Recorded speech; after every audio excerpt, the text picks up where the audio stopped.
Welcome to the Parsha Perspective. Each week, we will delve deep in a weekly Torah portion to find a practical and insightful way to enhance your daily life.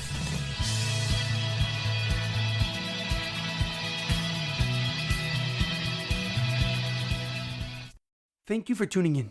My name is Rabbi Shalom Yemini, and each week we will look into the weekly Torah portion to find practical and insightful ways to enhance your daily life.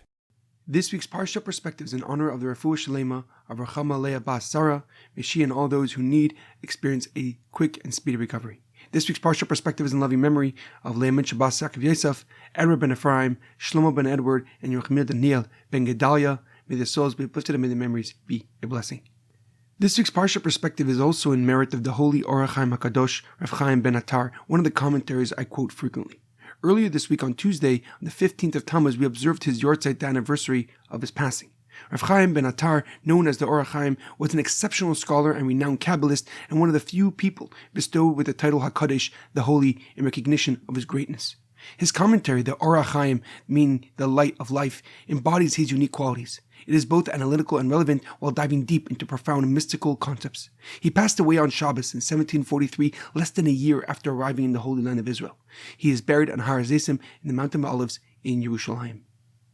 Lastly, the release date of this episode coincides with the fast day known as Shivah Asar B'Tammuz, the 17th of Tammuz. This day marks the beginning of the 3-week mourning period for the destruction of Yerushalayim and both Beis Hamikdash, both temples. May this fast be the last one in Galus and exile and leading up to the joyous celebration of the ultimate redemption with the coming of Mashiach. This week's Torah portion is Parsha Pinchas, Defender of Faith. Our Parsha begins with Pinchas, the grandchild of Aaron HaKohen, receiving the reward for killing Zimri, the head of the tribe of Shimon. Zimri was publicly consorting with a Midianite princess, so Pinchas took a spear and ended both their lives. The reward bestowed upon Pinchas for his actions was the kohana, was the priesthood. The Talmud explains that when God anointed Aaron and his 4 sons as priests, the appointment was intended for Aaron and all his future descendants. Since Pinchas was already alive at the time of their anointing, he did not receive the priesthood himself. However, a question comes to mind. At the beginning of our Parsha, the Torah mentions the names of the 2 people that Pinchas killed, Zimri and Cosbi. Yet the Torah does not mention their names at the end of last week's Parsha when Pinchas actually killed them both. The Pasuk writes over there, a Jewish man brought a Midianite princess in view of Moshe and the nation who were weeping at the entrance of the Mishkan.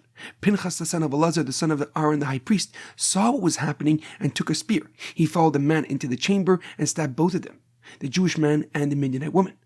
Now my question is, why does the Torah specifically withhold their names when describing the story of their public sin and subsequent demise? What purpose is being served by revealing their names at the beginning of our Torah portion? Rashi, Rav Shlomo Yitzchaki, the leading Torah commentary, gives a simple explanation. He quotes the Medrash Tanchuma that states that when the lineage of a righteous individual is mentioned, it is an expression of praise and honor. Similarly, he adds, that when the lineage of an evil person is mentioned, it serves to intensify the level of shame and the level of disgrace associated with their name. Rashi explains that at the conclusion of last week's Torah portion, there was no need to further amplify the shame and disgrace that Zimri has already brought upon himself. His public transgression with the Midianite princess had far-reaching consequences for his tribe and his entire nation. And therefore the Torah merely alludes to his identity, allowing his actions to speak for themselves. However, the holy Rav Chaim Ibn Attar, the holy Ohr Hachaim Hakadosh, gives a deeper and more profound explanation. He answers that the Torah specifically mentions their names to underscore the courage, to underscore the bravery exhibited by Pinchas in his decisive act. In full view of the public, Pinchas killed the leader of a powerful tribe and a princess of a mighty nation regardless of the potential repercussions. According to the Ohr Hachaim, by detailing the reward that Pinchas received for his actions, the Torah conveys the courage it took to eliminate Zimri and Cosbi. While others stood as mere spectators, Pinchas stepped forward to defend God's honor. The pasuk at the end of last week's Torah portion describes the reaction of the people upon witnessing Zimri bringing Cosbi into his tent.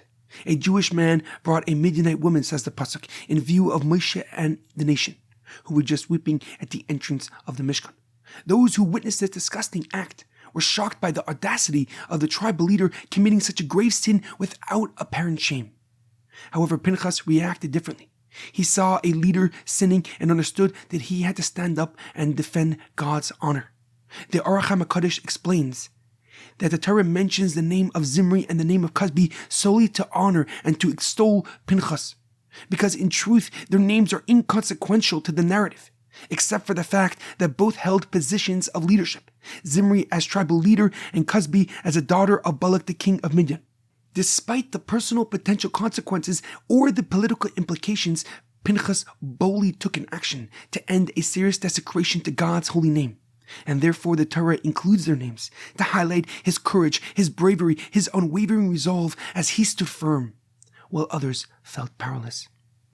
This profound lesson from the Ohr Hachaim Hakadosh is ever more relevant as we embark on a 3-week mourning period for the destruction of both temples of both Beis Hamikdash. The Beis Hamikdash housed the Shekhinah, the divine presence manifest through the smoke on the Mizbech on the altar. And as we mourn their destruction, we must reaffirm our belief and our trust in God and proclaim that God is one to the entire world. In our daily life, it is imperative that we understand that it takes nothing to stand on the sidelines with the rest of the masses, but it takes real courage and determination to defend your beliefs and values to an ever-growing opposition. But in those moments, your true self comes out and your soul's potential shines bright. There's a powerful quote from my Lord Jonathan Sacks. As the tide of doubt rises, we have a responsibility to be steadfast ambassadors of God's light, reminding the world of the profound beauty and meaning that lies within a life of religious devotion. Have a great weekend and a good Shabbos.